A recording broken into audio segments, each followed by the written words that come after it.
Hello, my name is Professor John Benjamin, and this is Adobe Premiere Pro. This is the third video in a series where we're introducing you to the basics of how to do video editing. So since this is the third video, we've already gone over assembly, bringing footage in, and then making a sequence. And so today we're going to look at the tools. All right, so here we are where we left off last time. And the first tool that we've already taken a look at is the selection tool. And like going over it again, you can click on your clips, and then you can trim your clips and move them around. You can move them up and down into the different tracks. And so that's your most important tool. The next tool I just want to point out is the select forward and backwards tool. This isn't that important right now, but what happens is you can see if I click on it, it selects everything all the way forward from this clip on. Or if I click on the back track, this clip and everything forward. What's going to happen is this is going to be really important as your movie gets anything longer than, let's say, a minute. It's going to be harder to manipulate certain parts of your sequence as things get more complicated. Now, of course, the simplest way to do this when you only have a few is to just have your selection tool. You can click on one, or you can click and drag and lasso two. That's just another little tip there. All right, so now let's move down to, we're going to skip this tool for now. We're going to go right to the razor tool.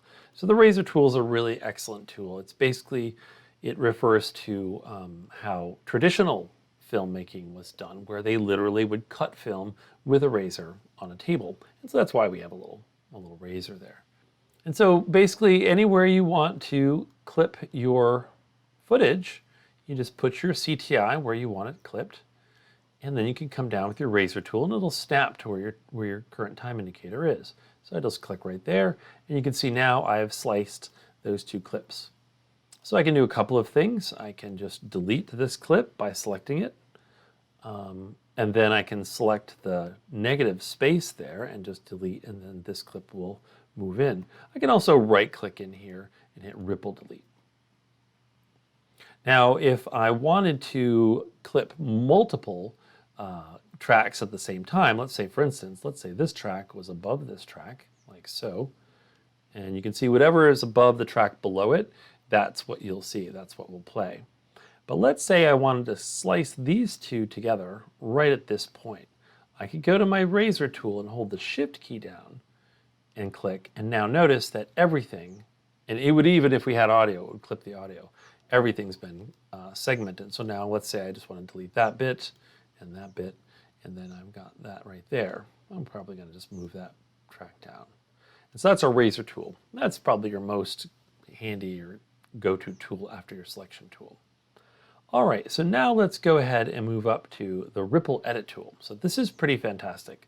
So what it does is it just takes the way that the extra steps to, let's say if I wanted to move these two clips apart, and then I wanted to fill that in, and then I wanted to get rid of this space here in between. There's a lot of steps there.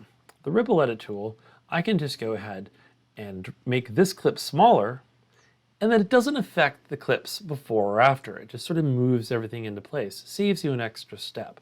And I can do the same thing over here, and the whole thing gets shorter, or I can make the whole thing a little longer, and then this clip didn't get altered. So that's a pretty excellent tool. So I really recommend moving away from the razor tool, saving yourself some time, going right to the ripple edit tool. Beneath that, we have the rolling edit tool.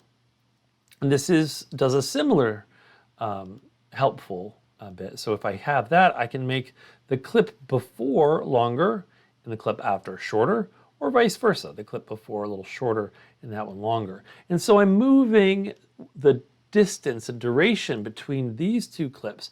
All my other clips are left alone. So that's a pretty excellent little tool. And you can see that up in the program monitor, it's telling me where in those two clips so I can compare them to. So that's pretty fantastic. So the next one, if we click and hold, we'll go down to the rate stretch tool. So this is a favorite tool for slow motion and speeding things up. So let's say, for instance, let's play this clip of the trees. If I just hit play right now, this is the pace. It's a pretty slow pace. So let's say I wanted to speed that up. First thing I would do probably is make the clip a little bit longer, like so, because now when I use the rate stretch tool and I make it shorter, I'm going to need more footage. And now, if I play that through, you can see it goes a lot faster.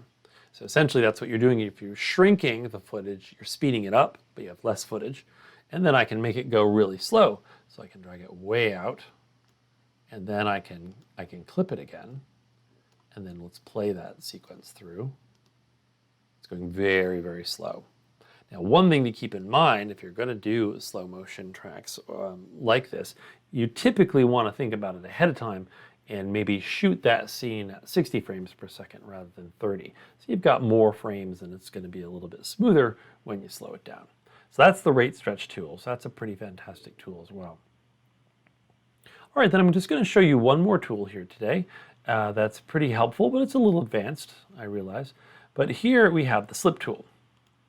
So the slip tool is pretty amazing. So now what's going to happen is I can manipulate this clip left or right within where I've trimmed it without hurting the footage before and after. So let's give it a little look. If I click on it here, you can see what I'm doing is I'm taking, I'll show you an image of me here. Let's say you have the footage right here, and this is where you've clipped it. There's more footage after and before. And with the slip tool, I can take the clip and move it to the left or right within these two trim points. So that way, maybe I want to move to the beginning of a clip, like here, but I don't want to change the clips on forward and backwards. So I'm just going to go ahead and slide this clip all the way to the beginning. And you can see my little triangle showed up there because now I'm at the beginning of the clip. And I can also slip right to the end. Now, that clip I'm at the end of that clip. So it's a way of being able to slide between where you've trimmed it without hurting the footage before and after. So that's a pretty excellent tool. And then the last tool here is just the slide tool. It does something quite similar. What I'm going to do now is I'm going to just go ahead and slide this clip between the clip ahead of it and behind it. So that's really excellent because, again, I'm not going to mess with a lot of the other footage. I'm just tinkering between the position of this clip between the clip before and the clip after. So those are some pretty excellent tools. All right, well, thanks for joining. Then in the next episode, we'll talk about adding some effects.